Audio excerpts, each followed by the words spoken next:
In this video, I will be showing you how to glitch effect in Canva. Let's get started. First, I'll head over to the Custom Size button on the Canva home screen. I'm going to select a standard portrait size from my recent options to open up a new blank project. Once the canvas loads, I'll go to the left-hand sidebar, click on the Text tab, and select Add a Text Box. Now, I'll grab the corner of the text box and drag it out to make the words much larger.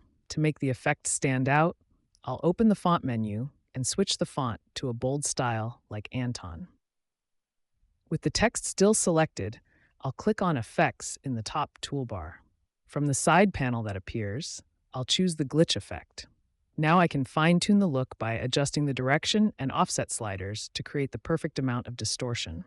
I'll also experiment with the two different color styles to see which one looks best. To finish it off, I'll click on the spacing icon and bring the line height down so the text is closer together. I'll give the box one last resize to center everything. And that is how you create a professional glitch effect.